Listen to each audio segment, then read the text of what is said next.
En 1955, l'acteur James Dean disparaissait tragiquement dans un accident de voiture, alors que sa carrière démarrait sur les chapeaux de roue.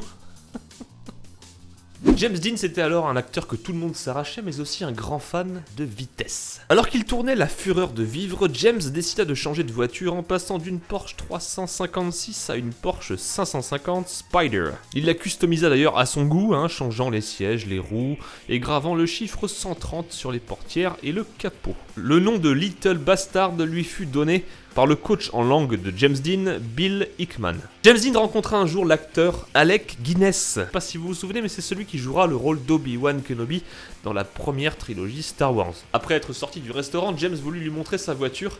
Alec lui dira alors que sa voiture a un look sinistre et que si James continue à la conduire, on le retrouvera mort dedans un jour ou l'autre. Instinct ou hasard total, James Dean sera retrouvé mort 7 jours plus tard. Et c'est là que pour certains, la malédiction va commencer. La voiture n'emporta pas seulement la vie de James Dean, mais également tous ceux qui s'en approcheront de trop près par la suite. George Barris, qui avait aidé James Dean à customiser sa voiture, décida de racheter la carcasse peu de temps après l'accident. Alors qu'il était en train de charger cette dernière sur sa remorque, cette dernière glissa et lui écrasa la jambe. Bon, là, Barris, il se douta pas encore que c'était une malédiction, juste un mauvais coup du sort. Du coup, il s'en tenut à son plan initial qui était de revendre à peu près toutes les pièces détachées possibles. Il vendit le moteur et quelques autres pièces détachées à Troy McHenry et William Eschried. Plus tard, Troy et William s'affrontèrent dans une petite course de voitures, histoire de voir qui avait la plus grosse quoi. Troy perdit le contrôle et fonça dans un arbre. Il mourut sur le coup. William, lui, perdit le contrôle en plein virage, sans aucune raison.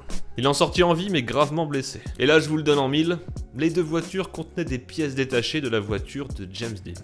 Bon, là encore, George Barris, il fit pas tout de suite le rapprochement, mais vous en faites pas, ça va pas tarder à arriver. Barris continua donc de vendre un petit peu toutes ces pièces détachées, et il vendit 2 pneus de la Porsche 550. Quelques jours plus tard, l'acheteur qui avait donc acheté ces 2 pneus fit une sortie de route après que les 2 pneus aient éclaté simultanément, sans aucune raison. Bon, du coup, en la possession de Barris, il restait encore quelques pièces détachées et puis la carcasse. Tout ça, ça finit par attirer 2 voleurs. Un soir, ils entrèrent chez Barris et essayèrent de voler des pièces de la voiture. Le premier se déchira le bras en essayant d'extraire le volant, et le deuxième se blessa grièvement en essayant d'extraire un des sièges. Après ça, Barris, il commença à se dire « Merde alors, il y a peut-être un problème ». Du coup, son plan fut de garder la voiture cachée, histoire d'éviter d'autres incidents. Mais c'était sans compter sur la bonne vieille patrouille de la route de la Californie. Elle lui demanda de lui prêter sa voiture pour une exposition sur la sécurité routière. Bon, jusqu'à là, l'intention était plutôt bonne. Barris finit par accepter et autant dire qu'il le regretta très vite. La voiture fut placée dans un garage la veille de l'exposition. Ce garage brûla pendant la nuit. Et bizarrement, la voiture n'eut aucun dégât. Mais genre rien du tout quoi.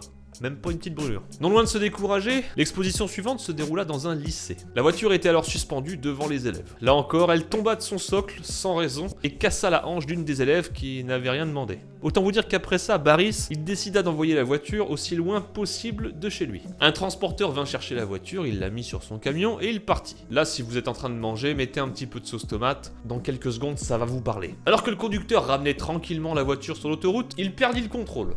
Sans raison. La voiture sortit de son socle dû au freinage et atterrit dans la cabine du conducteur. Sauf que dans la cabine du conducteur, il y avait le conducteur. Il mourut écrabouillé. Et autant dire que ça n'a pas été propre. Peu de temps après ça, la voiture disparut mystérieusement. Et aujourd'hui encore, aucune trace d'elle dans les environs. Alors, intox, superstition ?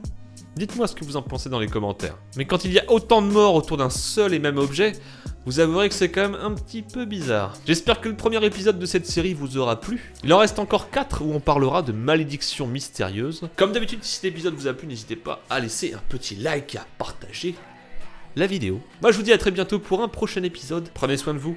Vous êtes awesome.